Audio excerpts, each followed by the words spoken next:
ದೇವ್ರು ಕೊಟ್ಟರು ಕೃಪೆ, ಅವ್ನು ನೆನ್ಪಿಟ್ಕೋಬೇಕು ನೀವು ಚೆನ್ನಾಗಿ. ಕಾಲುವೆ ಅಂತ ಹೇಳಿದು 2 ತೊಟ್ಟಿ ಕಟ್ಸಿ ನೀರು ಹಾಕಂತ ಹೇಳಿದ್ರು ಒಬ್ಬ ಯಜಮಾನ. ರಾತ್ರಿಯೆಲ್ಲ ಪ್ರಯಾಸ ಪಟ್ಟು ನೀರು ಹಾಕ್ತಾರೆ ತೊಟ್ಟಿಗೆ, ತುಂಬದಂಗೆ ಕಾಣಿಸ್ತವೆ. ಯಜಮಾನ ಕಡೆ ಬಂದು ತುಂಬಿಸಿದೀನಿ ಅನ್ನೋಷ್ಟರೊಳಗೆ 1 ತೊಟ್ಟಿ ಕಡಿಮೆ ಆಗ್ತದೆ ನೀರು. ಆತ ಬಂದು ನೋಡೋಷ್ಟರೊಳಗೆ ಎಲ್ಲೇ ಇನ್ನೂ ಸ್ವಲ್ಪ ಇನ್ನೊಂದು 10 ಕೂಡ ಹಾಕ್ಬೋದಲ್ಲ ನೀವು ಅಂತಾನೆ. ಹಾಕಿದ್ದೆ ನಾನು 10 ಕೂಡ ತುಂಬಿತ್ತು, ಮೇಲೆ ಬಂದಿತ್ತೆಲ್ಲ. ಈಗ ನಾನು ಬರ್ತಾನೆ ಅಂತ ಯಜಮಾನ ಹೋಗ್ತಾನೆ, ಮತ್ತೆ ಬಂದು ಹಾಕೋಷ್ಟರೊಳಗೆ ಮತ್ತೆ ಅದೇ ಥರ. ಆಮೇಲೆ ಇವನೇನು ಮಾಡ್ದೆ ಗೊತ್ತಾ, ನಂದು ಯಾಕೆ ಒಂದು 10 ಕೂಡ ನೀರು ನನ್ನ ತೊಟ್ಟಿನಲ್ಲಿ ಕಡಿಮೆ ಆಯ್ತು. ಸುತ್ತ ನೋಡಿದ್ರೆ ಸಣ್ಣದು ಬೋಲಿತ್ತು ಅಷ್ಟೇ, ಅದು ಎಷ್ಟಿದೆ. ಬಟ್ ಭಾಳ ಡೇಂಜರ್ ಅದು, కరెక్టా? అలాగే సినిమాలు చూస్తే ఏమవుతుంది, సీరియల్ చూస్తే ఏమవుతుంది, అదే ನಿನ್ನ ಅಭಿಷೇಕಕ್ಕೆ, ನಿನ್ನ ಸೇವೆಗೆ, ನಿನ್ನ ಏನಂತಾರೆ ಮಹಿಮೆನ ದೇವರಿಂದ ನೋಡಲಾರ್ದಂಗೆ ಇರೋದಕ್ಕೆ ಅಡ್ಡಿ ಮಾಡಿರೋದು. ಮುಳ್ಳು ತುಳಿದಿರ ಏನಾದ್ರು ಮುಳ್ಳು ತುಳಿದಿರ? ನನಗಿಂತ ಜಾಸ್ತಿ ನೀವೇ ತುಳಿದಿರ್ತೀರ, ಯಾಕಂದ್ರೆ ಇಲ್ಲೆಲ್ಲ ಹಳ್ಳಿನಲ್ಲಿ ಎಷ್ಟಿದೆ ಮುಳ್ಳು ಕಾಲಾಗದು. ಒಂದು ದೊಡ್ಡ ರಾಡಿದ್ದಾಗ ಇಷ್ಟೇ. ನೀನು 6 ಅಡಿ ಇದ್ರೂ ಕೂಡ ಸಣ್ಣ ಮುಳ್ಳಿಗೆ ನಾವು ಮುಗಿಸ್ತದೆ. ತಿಳಿದು ತಿಳಿದು ಪಾಪಗಳನ್ನು ಮುಚ್ಚಿಡ್ತಾ ಇದ್ರೆ ಆ ಪಾಪಕ್ಕೆ ದಾಸನಾದ್ರೆ ನಿನ್ನ ಮಾನ ಮರ್ಯಾದೆ ತೆಗೆಯೋ ದಿನ ಬಂದ್ಬಿಡ್ತದೆ. ಅದು ಪಾಪ. ಅದಕ್ಕೆ ಅರಣ್ಯಕಾಂಡದಲ್ಲಿ ಒಂದು ಮಾತು ಬರೆಯಲ್ಪಟ್ಟಿದೆ, ಆ ಪಾಪ ನಮಗೆ ಹಿಂಬಾಲಿಸ್ತಾನೆ ಇರುತ್ತೆ. ಇವತ್ತು ಆರಾಮಾಗಿದ್ದಾನಣ್ಣ, ಇವತ್ತು ಫುಲ್ ಸೇಫ್ ಝೋನ್ ಅಲ್ಲಿ ಇದ್ದಾನೆ, ಯಾರಿಗೂ ಗೊತ್ತಾಗ್ತಿಲ್ಲ, ಬಿ ಕೇರ್ಫುಲ್.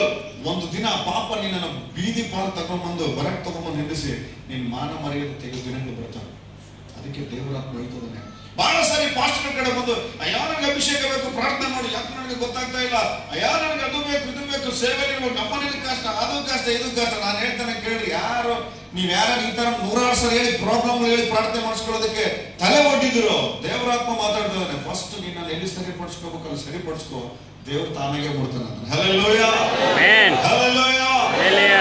ಹಾಗಾದ್ರೆ ಈ ವ್ಯಕ್ತಿ ನಾಮನನ್ನು ಯಾಕೆ ಇಷ್ಟು ಭಯ ಬೀಳ್ತಾ ಇದ್ದು? ಯಾರಿಗೂ ಗೊತ್ತಿಲ್ಲ, ಅದು ಪಾಪವು ನನ್ನ ಭಯದಲ್ಲಿಟ್ಟಿತ್ತು. ಯಾರು ಗೊತ್ತಿಲ್ಲ, ಮನೆಯಲ್ಲಿ ಬಂದ ಗ್ಲೌಸ್ ತೆಗಿತಾ ಇದ್ನು. ಭಯ, ಅವಮಾನ, ನಿಂದೆ. ಸಂತೋಷವಾಗಿರೋ ನೀವು ಭೂಮಿ ಮೇಲೆ ಯಾರು ಅಂದ್ರೆ ನಾನು ಹೇಳ್ತಾನೆ ಕೇಳಿಸ್ಕೊಳ್ಳಿ. ಸಂತೋಷವಾಗಿರೋರು ಯಾರು ಅನ್ಕೊಳ್ಳಿ ಭೂಮಿ ಮೇಲೆ ಅಂದ್ರೆ, ಏನಂತಾರೆ, ಅಂಬಾನಿ ಮಕ್ಕಳೆಲ್ಲ ಸಿಕ್ಕಾಪಟ್ಟೆ ದುಡ್ಡಿರೋರಲ್ಲ, ಕಾರ್ ಇರೋರು, ಬಂಗ್ಲೆ ಇರೋರಲ್ಲ, ಮೈ ತುಂಬ ಕೋಟ್ ಹಾಕಿರೋರು ಸಾಧ್ಯನೇ ಇಲ್ಲ. ಪಾಪ ಮಾಡ್ಲಾರ್ದಾಗಿರೋ ಬಹಳ ಸಂತೋಷವಾಗಿರ್ತಾರೆ.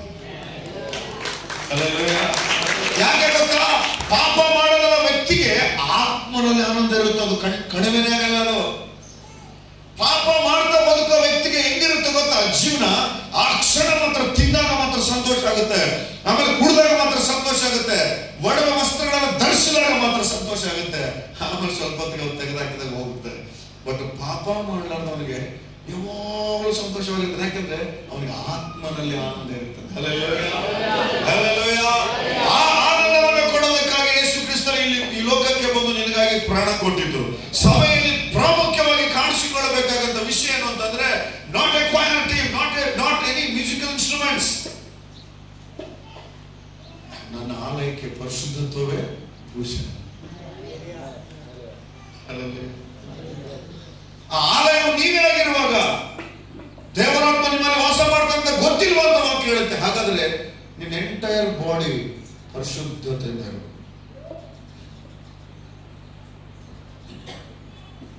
ಇನ್ನೊಂದು ಎಕ್ಸಾಂಪಲ್ ಹೇಳ್ತಾನೆ ಕೇಳಿಸ್ಕೊಳ್ಳಿ. ಈ ಪಾಪ ಮಾಡೋದು ಎಷ್ಟು ಭಯವಿಟ್ಟಿರ್ತಾನಂದ್ರೆ, ನಿಂತರು ಸಮಾಧಾನ, ಕೂತರು ಸಮಾಧಾನ, ಗೂಗಲ್ ಅವ್ರಿಗೆ ಇಲ್ಲಿ ವಾಕ್ಯ ಕೇಳುವಾಗ ಕೂಡ ಆಗಲಿ. ನಿಮ್ಗೆ ಯಾರಾದ್ರೂ ಕಳ್ಳರಿರ್ತೀರಿ ಪಾಪ ಮಾಡೋರು, ನಿಮ್ಗೆಲ್ಲ ಭಯ ಹುಟ್ಟಿದೆ. ಇವತ್ತು ಆರಾಧನೆ ಮಾಡ್ತಾನೆ, ಕೊನೆಗೆ ಬಿಟ್ಟು ಹೋಗ್ಬೇಕು. ಇಲ್ಲಾಂದ್ರೆ ಆ ಸಣ್ಣ ಪಾಪನೇ ನಿಮಗೆ ನರಕಕ್ಕೆ ಕರ್ಕೊಂಡು ಹೋಗುತ್ತೆ. ಭಯಂಕರವಾದ ನರಕ. ಯುಗಗಳು ಬೆಂಕಿಯಲ್ಲಿ ಹುರಿದು ನೀನು ಓಡಾಡ್ತೀನಿ. ಯಾಕೆ ಏನೋ ಅಷ್ಟೆಲ್ಲ ಓದ್ಕೊಂಡು ಆರಾಮಾಗಿ ಯಾರು ಸಿಂಗಾಪುರಲ್ಲಿ ಇದ್ದಾರೆ, ಆಸ್ಟ್ರೇಲಿಯಾ ಎಲ್ಲ ಇರ್ಬೋದಲ್ಲ, ಯಾಕೆ ನಿಮ್ಗಳಿಗೆ ಅಷ್ಟು ಯಾಕೆ ಬರ್ಬೋದು? ಆತ್ಮಗಳು ರಕ್ಷಿಸಬಾರ್ದು ಅನ್ನೋಂಥ ಭಾರ. ನೀವು ನರಕಕ್ಕೆ ಹೋಗುವಂಥದ್ದು ಅವ್ರು ನೋಡಿದ್ದಾರೆ.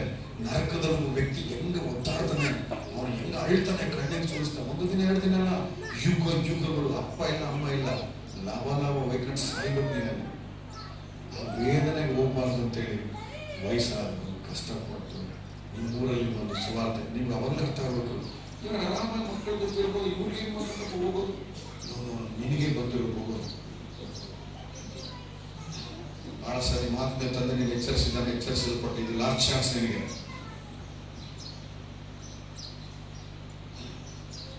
ಒಂದ್ಸರಿ ಅಕ್ಕ ತಮ್ಮ ಅಣ್ಣ ತಂಗಿ ಇವ್ರಿಗೆ ಅಪೋಸಿಟ್ ಸೆಕ್ಸ್ ನವ್ರು ಮನೇಲಿದ್ರು ಬರೀ ಜಗಳ ಇರ್ತಾವಲ್ಲ, ಅಣ್ಣ ತಂಗಿ ಅಕ್ಕ ತಮ್ಮ ಯಾರು ಜಗಳ ಇದ್ರೆ ಇಲ್ಲಿ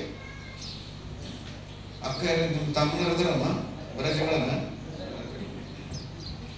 ನಮ್ಮನೆ ಕೂಡ ಬರೀ ಜಗಳ. ನಮ್ಮ ಸ್ಟಾಲಿನ್ ಸೋಫಿಯಾ ಇಲ್ಲಿ ಕೂತಿರ್ತ ನಮ್ಮ ಮಗ, ಅಪ್ಪಾಜಿ ಇಲ್ಲಿ ಕೂತಾರ, ಅಪ್ಪಾಜಿ ಅಣ್ಣ ನೀನ್ ಪಕ್ಕದಲ್ಲಿ ಕೂದ್ರಮ್ಮ, ಇದು ನನ್ನ ಜಾಗ ಅಮ್ಮ.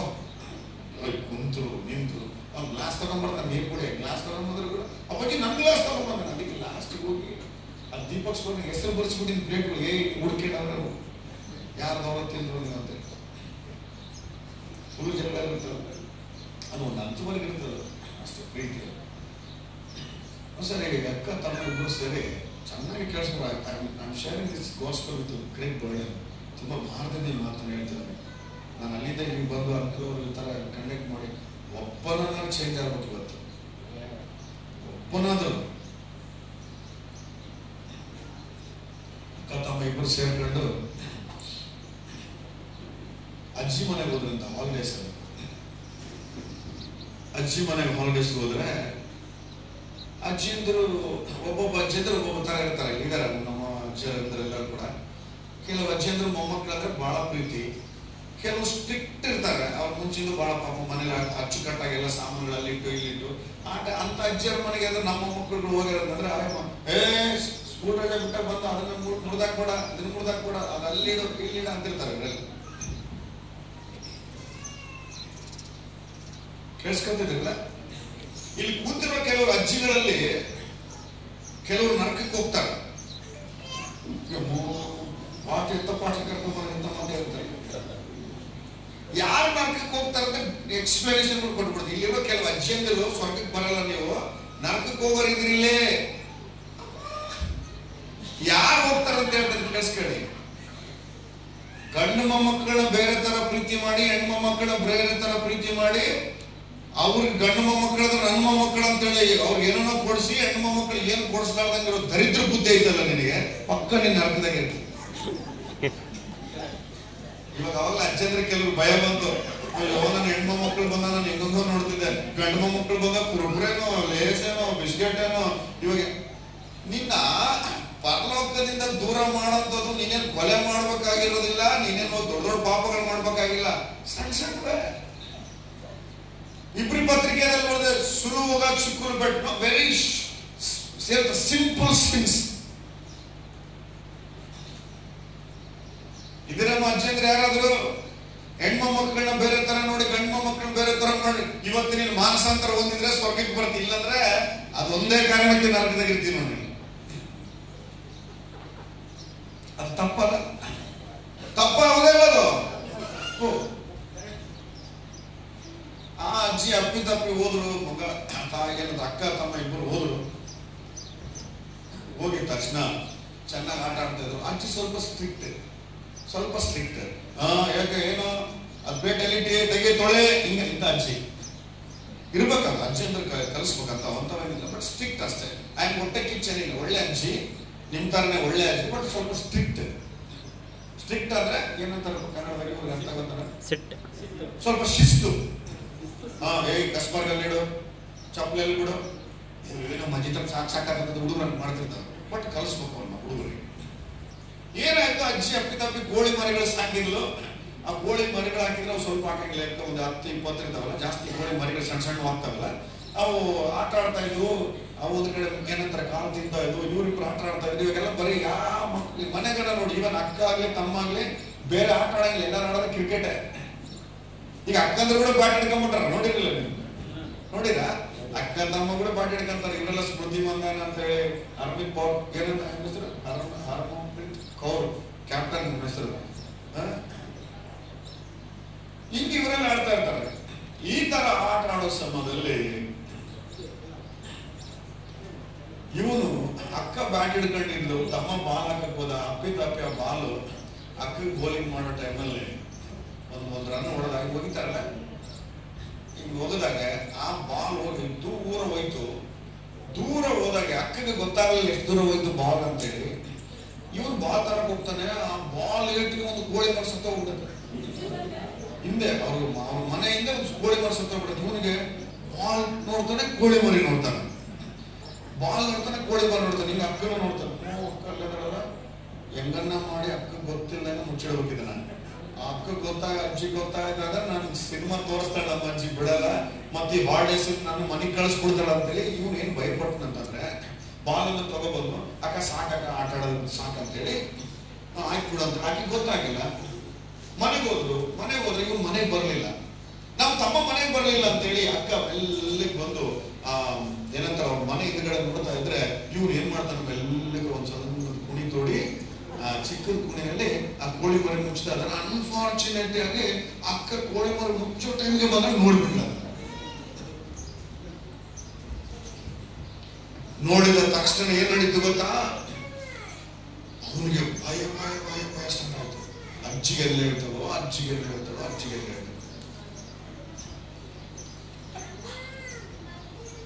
ಅವ್ನು ಓಡ್ ಬಂದು ರಿಕ್ವೆಸ್ಟ್ ಮಾಡ್ದ, ಅಕ್ಕ ಅಕ್ಕ ಅಕ್ಕ ಪ್ಲೀಸ್ ಅಕ್ಕ ನಿನ್ ಕಾಲು ಮುಗಿದ್ನಕ್ಕ, ನಿನ್ ಕೈ ಮುಗಿದ್ನಕ್ಕ, ಯಾವುದೇ ಕಾರಣಕ್ಕೂ ದಯಮಾಡಿ ಅಜ್ಜಿಗೆ ಮಾತ್ರ ಹೇಳ್ಬೇಡಕ್ಕ, ಪ್ಲೀಸ್ ಅಂದ್ರೆ ತಮ್ಮಲ್ಲ ಪಾಪ ನೀರು ಕೂಡ ಅಂತೇಳಿ, ಇಲ್ಲ ಹೇಳಲ್ಲ ಬಿಡ್ಕೊಣ, ಹಾಕ್ಬಿಡು ಮಣ್ಣು ಹಾಕ್ಬಿಡು ಅಂತೇಳಿ ಇಬ್ಬರು ಮುಚ್ಚಿ ಬಂದ್ಬಿಟ್ರು ಕೋಳಿ ಮರಿನ.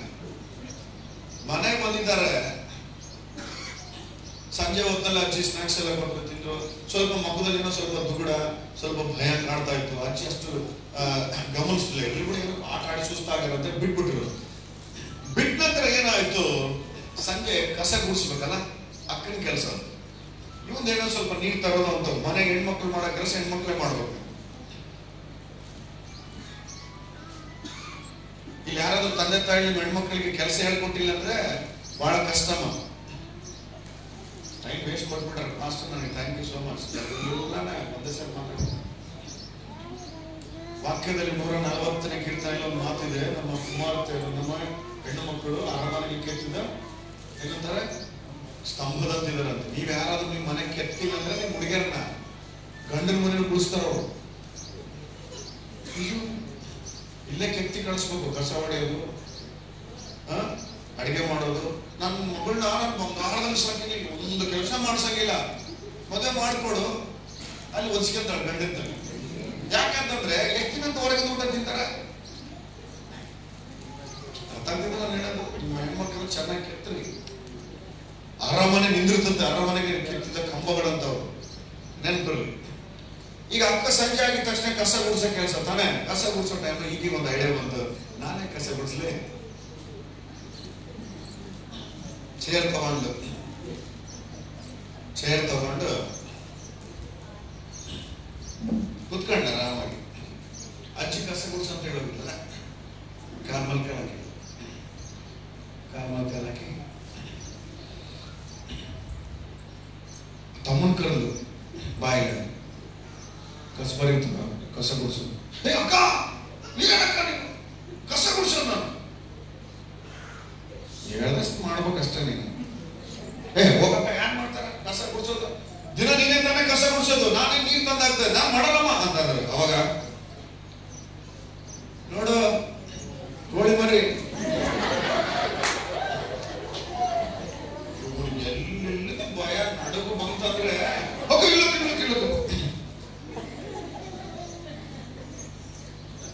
ಸಂಕಟ ಭಯ. ಸ್ವಲ್ಪ ಹೊತ್ತಾಯ್ತು, ಸಾಮಾನು ತಿಕ್ಕೋದಿತ್ತು. ಯಾರ ಕೆಲಸ ಅದು? ಅಕ್ಕನ ಕೆಲಸ. ಮತ್ತೆ ಕೂದ್ಲು, ಅವ್ನಿಗೆ ಕೂದ್ರೆ ಭಯ ಸ್ಟಾರ್ಟ್ ಆಗ್ತಿತ್ತು. ಅವ್ನಿಗೆ ನಮ್ಮ ಅಕ್ಕ ಕೂತ್ರೇನೋ ಮಾಡ್ತಾಳ ಅಂತೇಳಿ ಕೂತ್ಕೊಂಡು ಕಾಲ್ ಹಾಕಿದ್ರು. ಬಾಯಿ ಏನು ಸ್ವಲ್ಪ ಸಾಮಾನು ತಿಕ್ಬಿಡು. ಅಕ್ಕ ಕಸ ಗುಡಿಸೋದ್ರ ಗುಡಿಸಿ ಏನ್ ಸಾಮಾನು ಮಾಡ್ತಿಕ್ಕ, ನಾನು ತಿಕ್ಕಕ್ಕಿಲ್ಲ. ಹೋಗ ನೋಡು ಕೋಳಿ ಮರಿ ಅಚ್ಚಿ ಹಿಂಗೆ ದಿನಾಲು ಸತಾಯಿಸ್ಕೊಂಡು ತಿಂದು ಫುಲ್ ಕೆಲಸ ಮಾಡಿಸ್ಬಿಡ್ಲು. ಇವ್ರು ದಿನಾಲು ಕೆಲಸ ಮಾಡೋದೆ.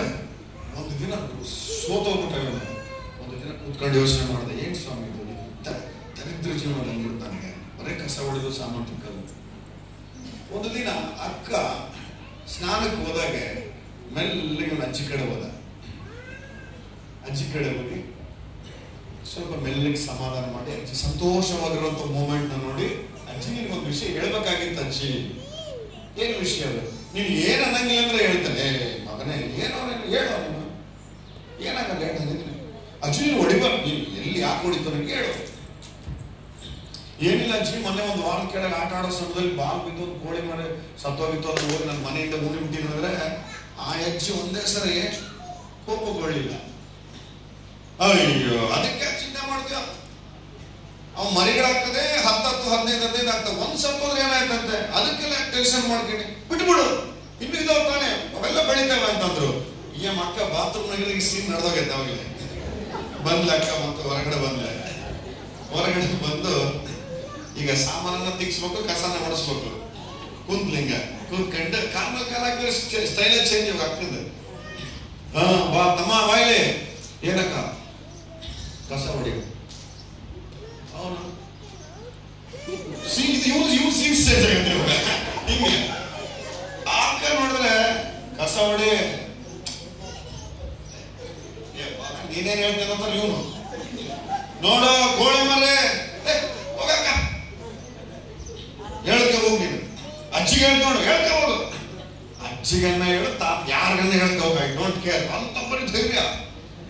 ಆಮೇಲೆ ಈಗಿನೇ ಬಂದು ಕಸ ಹೊಡೆದು ಏನಾಯ್ತು ಅಂತ ಕೇಳಿದ್ರೆ, ನಾನು ಆಗ್ಲೇ ಅಜ್ಜಿಗೆ ಹೇಳ್ಬಿಟ್ಟಿನಿ, ನನ್ನ ಅಜ್ಜಿ ನನ್ನ ಕ್ಷಮಿಸ್ಬಿಟ್ಟಾಳೆ, ಏನಾಗಲಿಲ್ಲ ಅಂದ್ಬಿಟ್ಟಾಳೆ, ನನಗಿರೋ ಭಯ ಎಲ್ಲ ದೂರ ಹೋಗಿದೆ, ಇವಾಗ ಸಮಾಧಾನವಾಗಿ ಬದುಕ್ತಾ ಇದ್ದೇನೆ ನಾನು. Hallelujah, hallelujah. ಅನೇಕ ಸಾಲ ಆಲಯಕ್ಕೆ ಬಂದು ಆಲಯದಲ್ಲಿ ದೇವರಾತ್ಮನ ಎಚ್ಚರಿಸಿದ್ರು ಕೂಡ ಎಚ್ಚೆತ್ತುಕೊಳ್ಳದ ಹಾಗೆ ಪಾಪವನ್ನ ಕದ್ದು ಮುಚ್ಚಿ ಮಾಡ್ತಾ ಇದ್ರೆ ದೇವರಾತ್ಮ ನಿನ್ ಜೊತೆ ಮಾತಾಡ್ತಾ ಇದ್ದಾನೆ, ನೀನು ಸೈತಾನನಿಗೆ ದಾಸನಾಗಿರ್ತೀಯ. ಅವನು ನಿನ್ನ ಆಟ ಆಡಿಸ್ತಾನ, ಅವನು ನಿನಗೆ ಕೂತ್ರು ಸಮಾಧಾನ ಇರಲ್ಲ, ನಿಂತರು ಸಮಾಧಾನ ಇರಲ್ಲ. ಸೈತಾನನಿಗೆ ದಾಸನಾಗಿ ನಿನ್ ಜೀವನ ಪರ್ಯಂತ ಕೂಡ ಕಣ್ಣೀರಿನಲ್ಲಿ ನಿನ್ ಜೀವನ ಸಾಗಿಸ್ಬೇಕಾಗತ್ತೆ. ನೀನು ಮಾಡಬೇಕಾಗಿರೋ ಕೆಲಸ ಅಂದ್ರೆ, ದೇವ್ರೆ ಇದೊಂದು ಪಾಪದಿಂದ ತಾನೇ ಇಷ್ಟು ಭಯ ನನಗೆ, ಇದೊಂದು ಪಾಪದಿಂದ ತಾನೇ ನಮ್ಮ ಅಪ್ಪ ಅಮ್ಮಿಂದ ದೂರ ಆಗಿರೋ ನಾನು, ಇದೊಂದು ಪಾಪದಿಂದ ತಾನೇ ನನ್ನ ಜೀವನದಲ್ಲಿ ಇಷ್ಟು ನೆಮ್ಮದಿಲ್ಲದಂತ ಬದುಕು. Lord please forgive me. ನಾನು ಒಂದ್ಸರಿ ಕ್ಷಮಿಸ್ಬಿಡಂದ್ರೆ ಸಮಾಧಾನ ಇರ್ತೇನೆ. ನಾನು ಯಾರೊಬ್ಬರು ಕೇಳಿದ್ರು, 8 ವರ್ಷದ ಕೆಳಗೆ ನಾನು ಸೇವೆ ಶುರು ಮಾಡೋ ಸಣ್ಣ ಗುಡಿಸಲು, ಆ ಗುಡಿಸಲು ಒಂದೇ ಒಂದು ಆತ್ಮ ಸಿಕ್ಕಿತು. ಕಣ್ಣೀರಿಂದ ಪ್ರಾರ್ಥನೆ ಮಾಡಿದ 3 ತಿಂಗಳ ಒಂದು ಆತ್ಮ ಸಿಕ್ತು. ನನ್ನ ಬಂದು ಕೇಳಿದ್ರು, ಎಲ್ಲರೂ ನಿನ್ನ ಕೈ ಬಿಟ್ಟಿದ್ದಾರೆ, ಏನು ಒಬ್ಬನೇ ಇದೆಯಾ, ಕಾಲೇಜ್ ಓದೋದು, ಕಾಲೇಜ್ನಾಗೆ ವರ್ಕ್ ಮಾಡೋದು ಬಿಟ್ಬಿಟ್ಟಿಯಾ, ಇದೇನು ಒಂದೇ ಆತ್ಮ ಮಾಡ್ಕೊಂಡು ಈ ತರ ಕಷ್ಟಪಡ್ತಾ ಇದೆಯಾ ನೀನು, ಆದ್ರೆ ನಿನ್ ಮುಖದಲ್ಲಿ ಎಷ್ಟು ಸಂತೋಷವಾಗಿದೆಯಲ್ಲ ಅಂತ ಕೇಳಿದ್ರು. ನಾನು ಹೇಳಿದೆ, ನಾನು ಯಾವ ಪಾಪನೂ ಮಾಡಿದೆ. ಪ್ರತ್ಯೇಕವಾಗಿ ಪಾಪ ಅಂದ್ರೆ ಸಿನಿಮಾ ನೋಡೋದು, ಟಿವಿ ಏನೋ ಸೀರಿಯಲ್ ನೋಡೋದು, ಗಲೀಜ್ ಮಾಡಿ ಮಾತಾಡೋದು, ಅವು ಒಂದು ಕಡೆ ಆದ್ರೆ ದರಿದ್ರ ಪಾಪ ಏನಂತಂದ್ರೆ ಒಳಗಿರೋ ಹೊಟ್ಟೆ ಕಿಚ್ಚುಗಳು, ದ್ವೇಷಗಳು ಬಹಳ ಡೇಂಜರ್ ಇವು. ನಾನು ಯಾವಾಗ ಸಂತೋಷವಾಗಿ ಹಾಕಿರ್ತಾನೆ ನನಗೆ ಹೊಟ್ಟೆ ಕಿಚ್ಚೆ, ನನ್ನ ಮುಂದೆ ಬೆಳೆ ಅಂತಾನೆ ನಾನು ಬೆಳ್ಕೊಂತ ಹೋಗ್ತಾನೆ ಅಷ್ಟೇ. ಯಾವ ಪಾಪ ನಿನ್ನ ಸಮಾಧಾನ ಅಂತ ಮಾಡಿದೆ. ಕೂತರೆ ಕೂಡಕ್ಕಾಗ್ತಾ ಇಲ್ಲ, ನಿದ್ರಕ್ಕಾಗ್ತಾ ಇಲ್ಲ. ನೀನು ಮೊಬೈಲ್ ಯಾರು ತಗೊಂಡ್ರೆ ಹಂಗೆ ನೀರು ಇಳಿದು ಹೋಗ್ತೀರಿ. ನೀವು ಕೆಲಸ ಮಾಡೋದ್ರ ಹತ್ರ ನೀರು ಇಳಿತು, ಯಾಕಂದ್ರೆ ಆ ಮೊಬೈಲ್ ದರಿದ್ರನೆಲ್ಲ ಸಂಪಾದನೆ ಮಾಡಿಟ್ಕೊಂಡಿದ್ದೀನಿ. ಎಲ್ಲಿ ತನಕ ಜೀವನ? ಇವತ್ತು ಬಿಡಬೇಕು. ನೀನು ಬಿಡದೆ ಹೋದ್ರೆ ಆ ಹುಡುಗಿಗೆ ಗೊತ್ತಾದಂಗೆ ಆ ನಾಮನ ಸಂಗತಿ ಎಲ್ಲವೂ ಕೂಡ, ನಿನ್ನ ಸಂಗತಿ ಕೂಡ ಒಂದು ದಿನ ಇಡೀ 3 ಜನಕ್ಕೆ ಗೊತ್ತಾಗುತ್ತೆ. ಹಲ್ಲೆಲೂಯಾ. ಸೊ ವಾಕ್ಯನ ಹಾಗೆ ನೆನ್ಪಿಟ್ಟು ಕೇಳಿ, ನಾನು ಹಂಗೆ ಕಥೆ ಹೇಳ್ತಾನೆ ಚೆನ್ನಾಗಿ. ಒಂದೇ ವಿಷಯ ಏನದು, ನಮ್ಮ ಪಾಪಗಳನ್ನ ಬಚ್ಚಿಡ್ಬಾರ್ದು. ಏನ್ ಮಾಡ್ಬಾರ್ದು?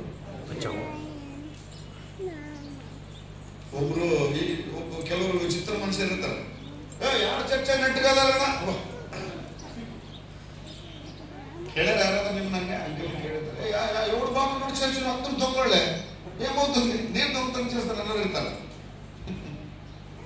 ಆಮೇಲೆ ಇನ್ನೊಂದು ಜಾತಿ ಜನ ಇರ್ತಾರೆ ಚರ್ಚಲ್ಲಿ, ಇನ್ನೊಂದು ಗುಂಪು ಜನ. ಅದೆಂತದಂದ್ರೆ, ಸ್ವಲ್ಪ ಟಿವಿ ನೋಡಿದ್ರೆ ಏನಾಗ್ತದಮ್ಮ, ಸ್ವಲ್ಪ ಸೀರಿಯಲ್ ನೋಡಿದ್ರೆ ಏನಾಗ್ತದೆ, ಸ್ವಲ್ಪ ರೀಲ್ಸ್ ನೋಡಿದ್ರೆ ಏನಾಗ್ತದೆ, ಒಂದೇ ಒಂದು ಸುಳ್ಳು ಹೇಳಿದ್ರೆ ಏನಾಗ್ತದೆ? ನನಗೆ ಒಂದ್ಸಲ ಒಬ್ಬನಿಗೆ ಕೇಳಿದ್ದ, ನಿಮ್ ಚರ್ಚೆಗೆ ಯಾರು ನೆಟ್ಟಿಗಾದ್ರು ಅಂತ ಕೇಳಿದ್ದ. ನಾನಂತೆ ಯಾರು ನೆಟ್ಟಿಗಾದ್ರು ಬಿಡ್ತಾರೋ ಗೊತ್ತಿಲ್ಲ, ನನ್ನ ಎಷ್ಟು ನೆಟ್ಟಿಗದಾನೆ ಅಂತ ನನ್ನ ಕೇಳಿದ್ರೆ ಆತ್ ನೋಡ್ಕೊಂಡು ಹೋಗ್ತೀನಿ ನಾನು.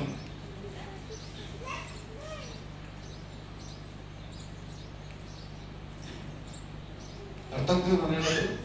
ನೀವ್ ಯಾರು ನೋಡ್ಬೇಕಾಗಿರೋದು? ಆಡ್ಬಾಗ್ಲದ ಬಿಡಬಾಗ್ಲ ಸಭೆ ಅವ್ರು ಸರಿಗಿಲ್ಲ, ಆ ಕುಟುಂಬ ಸರಿಗಿಲ್ಲ, ಯಾರು ಸರಿಗದ್ರ? ನೀವು ಸರಿಗೆ ಇದ್ರಲ್ಲ, ಅದು ಬೇಕಾಗುತ್ತೆ.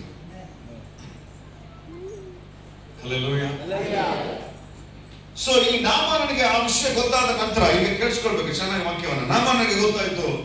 ನಾಮಾನ ಏನ್ ಮಾಡಿದ್ ಗೊತ್ತಾ? ರಥದಲ್ಲಿ ಕೆಲವು ನಾರು ಮಾಡಿ ವಸ್ತ್ರವನ್ನ, ಬೆಳ್ಳಿ ಬಂಗಾರ ಎಲ್ಲ ತಗೊಂಡು ಪಾಸ್ಟರ್ ಮನೆಗೆ ಬರ್ತಾನೆ. ಎಲ್ಲಿ? ಇಸ್ರಾಯೇಲ್ ದೇಶದಲ್ಲಿ, ಅಂದ್ರೆ ನಮ್ಮ ಎಲೀಷನು ಇರುವಂತ ಆ ಊರಿಗೆ ಬರ್ತಾ ಇದ್ದಾನೆ. ಆ ಊರಿಗೆ ಬಂದು 9-10 ವಚನದಲ್ಲಿ ನೋಡ್ತವೆ. 9ನೇ ವಚನದಲ್ಲಿ ರಥಾಶ್ವಗಳೊಡನೆ ಎಲೀಷನ ಮನೆಗೆ ಹೋಗಿ ಬಾಗಿಲಿನ ಮುಂದೆ ನಿಂತನು. ಎಲೀಷನು ಅವನಿಗೆ, ಹೋಗಿ ಯೋರ್ದನ್ ಹೊಳೆಯಲ್ಲಿ 7 ಸಾರಿ ಸ್ನಾನ ಮಾಡು, ಆಗ ನಿನ್ನ ದೇಹವು ಮುಂಚಿನಂತೆ ಆಗುವುದು, ನೀನು ಶುದ್ಧನಾಗುವೆಂದು ಹೇಳಿ ಕಳಿಸಿದನು. ನಾಮನು ಇದನ್ನು ಕೇಳಿ ಕೋಪಗೊಂಡು, ಇದೇನೋ? ಅವನು ಹೇಗೋ ಹೊರಗೆ ಬಂದು ನಿಂತು ತನ್ನ ದೇವರಾದ ಯೆಹೋವನ ಹೆಸರು ಹೇಳಿ ಕುಷ್ಠರ ಮೇಲೆ ಕೈಯಾಡಿಸಿ ವಾಸಿ ಮಾಡುವೆಂದು ನೆನೆಸಿದನು. ದಮಸ್ಕದ ಅಬಾನ ಪರ್ಪರ ಎಂಬ ಹೊಳೆಗಳು ಇಸ್ರಾಯೇಲರ ಎಲ್ಲ ಹೊಳೆಗಳಿಗಿಂತ ಉತ್ತಮವಾಗಿವೆಲ್ಲವೇ? ಸ್ನಾನದಿಂದ ವಾಸಿಯಾಗಿದ್ರೆ ನಾವು ಅವುಗಳಲ್ಲಿಯೇ ಸ್ನಾನ ಮಾಡಬಹುದಲ್ಲವೇ ಎಂದು ಹೇಳಿ ಬಲು ಸಿಟ್ಟಿನಿಂದ ಹೊರಟು ಹೋದನು. ಸೀನನ್ನು ಊಟ ರಿವರ್ಸ್ ಚೇಂಜ್ ಆಗೋಯ್ತು. ಇಲ್ಲಿ ನನ್ನ ವಾಕ್ಯ ಮುಗಿದ್ಮೇಲೆ ನಿಮ್ಗೆ ಎಲ್ಲ ಕತೆ ಕೇಳಲ್ಲ. ದೇವ್ರ ನಿಮ್ ಜೊತೆ ಮಾತು. ಒಂದೇದು, ಪಾಪವನ್ನ ಬಚ್ಚಿಡಬಾರದು. ನಮ್ದು ಬಚ್ಚಿಡಬಾರದು ನೆನಪಾಯ್ತು. ಮತ್ತೆ ಅನುಕೂಲ ನೆನಪಿದೆಲ್ಲ. ಕುರೆಟಿಕ್ ಚರ್ಚ್ ಒಂದು ಪ್ರಾರ್ಥನೆ ನಡೀತಾ ಇತ್ತು ನಮ್ಮ ಕುರೆಟಿಕ್ ಚರ್ಚ್ ನಲ್ಲಿ. ಆಯಮ್ಮ ಜಗ ಪ್ರಾರ್ಥನೆ ಮಾಡಿದ್ವಿ ಬಿಡುಗಡೆ ಹೊಂದಿದ್ಲು, ಮತ್ತೆ ಬರೋದು, ಬಿಡುಗಡೆ ಹೊಂದಿದ್ಲು, ಮತ್ತೆ ಬರೋದು. ಹೊಟ್ಟೆಗೇನು ಸಂಕಟ ಹೆಮಗ. ಲಾಸ್ಟ್ ಅಮ್ಮ ಏನ್ ಮಾಡಿದ್ಲು, ಒಂದು ಹೊಟ್ಟೆನ ಎಕ್ಸ್ರೇ ತೆಗೆಸ್ಕೊಂಡ್ಬಂದು, ಸ್ಕ್ಯಾನಿಂಗ್ ಮಾಡೋದಲ್ಲ, ಬೇರೆ ಎಕ್ಸ್ರೇ ಅಂದ್ರೆ ಸುಮ್ಮನೆ ಲೈಟ್ ಹೋಗ್ತದಲ್ಲ ಅಂತ, ಸ್ಕ್ಯಾನಿಂಗ್ ಬೇರೆ. ಹೊಟ್ಟೆನ ಎಕ್ಸ್ರೇ ತೆಗೆಸಿದ್ರು. ಆ ರಿಪೋರ್ಟ್ ತಗೊಂಡ್ಬಂದು ನಮ್ಮ ಆತ್ಮೀಯ ತಂದೆ ಸಂಬಂಧ ಕಡೆ ಬಂದ್ಲಮ್ಮ. ನೋಡಯ್ಯ, ರಿಪೋರ್ಟ್ನಾಗೂ ಏನಿಲ್ಲ ಅಂತಾರೆ, ಹೊಟ್ಟೆ ನೋವು ನೋಡಿದ್ರೆ ಹಿಂಗೈತೆ, ಹೆಂಗಯ್ಯ ನನ್ನ ಜೀವನ ಹೋಗೇ ಬಂತು, ಆ ಜವ ಹೋಗ್ತದೆ ಬರ್ತದೆ, ಎಲ್ಲಿಂದ ಬರ್ತದೆ ಗೊತ್ತಿಲ್ಲ ನನಗೆ ಅಂತಂದ್ರೆ ನಮ್ಮ ಪಾಸ್ಟ್ ತಗೊಂಡು ನೋಡ್ತೀವಿ. ನಾನು ಅದೇ ಸತೀಶ್ ಲಾಸ್ಟ್ಗೆ ಏನಿದು ಅಲ್ಲಿ ಏನ್ ಬಂದಿದೆ ಅಂದ್ರೆ ನಸ್ಪುಡಿ ಡಬ್ಬೆ ಬಂದದ್ರಿಗೆ ಎಕ್ಸ್ರೇನಾಗೆ ಇಲ್ಲಿ ಇಟ್ಕೊಂಡಲ್ಲ ಅಮ್ಮ ಮಕ್ಕಳ ಎಕ್ಸ್ರೇ ತೆಗೆದಾರಲ್ಲ, ನಸ್ಪುಡಿ ಡಬ್ಬೆ ಸೈಡಿಗೆ ಅದು ಸೇಮ್ ಡಬ್ಬೆ ಕಣ ಕಾಣ್ತದೆ ಎಕ್ಸ್ರೇನಾಗೆ. ನಾನು ಅಂಕಲ್ ಇದೆ ನಸ್ಪುಡಿ ಡಬ್ಬೆ ಬಂದಂತಲ್ಲ ಅಂಕಲ್ ಅಂದೆ. ಅಂಕಲ್ ಅರ್ಥ ಆಯ್ತು, ಬಾಮ ಇಲ್ಲಿ ಬಂದ್ರು. ತೆಗಿ ನಿಮ್ ಸೊಂಟದಾಗ ಏನಂತಂದ್ರೆ ನಸ್ಪುಡಿ ಡಬ್ಬೆ. ನಾನು ಅನ್ಕೊಂಡೆ, ಅಮ್ಮ ತಾಯಿ ಇದ್ರಿಗೆ ಇಟ್ಕೊಂಡು ಹೆಂಗ್ ಬರ್ಲಕ್ಕೆ ಬರ್ತೀನಿ. ಇದ್ರೆ ಯಾರಾದ್ರೂ ನಸ್ಪುಡಿ ತಿಕ್ಕೋರು ಎಲ್ಲರೂ ಕೇಳ್ಕೊಳ್ಳೋರು. ನಿಮ್ ಕಷ್ಟ ಏನ್ರಿ ನಮ್ಮ ನರಕದಲ್ಲಿ ವೆರಿ ಡೇಂಜರಸ್. ಆದ್ರಿಂದ ಹೇಳ್ತಾ ಇದ್ದಾನೆ, ಬದುಕಿದ್ರೆ ಕ್ರಿಸ್ತನ್ಯಾಗಿ ಬದುಕ್ರಿ, ಸತ್ರ ಇವತ್ತೇ ಸಾಯಿರಿ, ಪರಿಶುದ್ಧತೆಯಿಂದ ಸಾಯಿರಿ. ಯಾಕೆ ಗೊತ್ತಾ? ಆತನ ನ್ಯಾಯ ತೀರ್ಪು ತುಂಬಾ ಖಡಕ್ ಆಗಿರುತ್ತೆ. ಅದ್ರ ಮುಂದೆ ಯಾರು ನಿಂದ್ರಕ್ಕಾಗಲ್ಲ. ಆಮೋಸನ ಗ್ರಂಥದಲ್ಲಿ ನೋಡ್ತೇವೆ, ಆತನ ನ್ಯಾಯ ತೀರ್ಪಿನ ದಿನವನ್ನು ಯಾರು ಎದುರಿಸ್ತಾರೆ? ರಾಜರುಗಳಾಗಿರ್ಲಿ, ಅಧಿಕಾರಿಗಳಾಗಿರ್ಲಿ, ಸಾಮಾನ್ಯದವರಾಗಿರ್ಲಿ, ಶ್ರೀಮಂತನಾಗಿರ್ಲಿ, ಅಲ್ಲಾಡಿ ಹೋಗ್ತಾರೆ ನ್ಯಾಯ ತೀರ್ಪಿನ ಮುಂದೆ. ಯಾಕೆ ಬರ್ತಾರೆ ಸಭೆಗೆ ನೀವೆಲ್ಲ? ಆ ಮಾರ್ಗದಲ್ಲಿ ನಡೆಯೋದಕ್ಕೆ. ಹಲ್ಲೆಲೂಯಾ. ಸೊ ಇಲ್ಲಿ ನಾಮಾನನು ಏನ್ ಮಾಡಿದ್ರು ಅಂತಂದ್ರೆ, ಆ ಎಲೀಷನ ಮನೆ ಮುಂದೆ ಬಂದು ಕೂತ್ಕೊಂಡು ಅಥವಾ ನಿಂತ್ಕೊಂಡು ಕೇಳ್ತಾ ಇದ್ದಾನೆ. ಅಲ್ಲಿ ಹೋಗಿ ಗೆಹಜಿ ಇತ್ತು, ಮೋಸ್ಟ್ ಪ್ರಾಬಬಲ್ ಗೆಹಜಿನ ಇರೋದಲ್ಲಿ. ಅವಾಗ ಹೋಗಿ ಹೇಳಿದ್ದು, ಆರಂಭ ಅರಸನ ಸೇನಾಧಿಪತಿ ಆಗಿರುವಂತ ನಾಮಾನನು ಬಂದಿದ್ದಾನೆ, ಬರೋ ಸಮಯದಲ್ಲಿ ಎಲ್ಲ ಒತ್ಕೊಂಡು ಬಂದಿದ್ದಾನೆ ಅಂತ ಅಂದಾಗೆ ಚೆನ್ನಾಗಿ ಕೇಳಿಸ್ಕೊಳ್ಳಿ. ಕೇಳಿಸ್ಕೊತಾ ಇದ್ದೀರಾ? ಎಲೀಷನು ಹೇಳಿದ ವಿಷಯ ಏನು ಅಂತಂದ್ರೆ, ಒಳಗೆ ಕೂತ್ಕೊಂಡು ಅವನಿಗೆ ಯೋರ್ದನ ಮುಳುಗ ಹೋಗು ಅಂತ ಹೇಳಿ.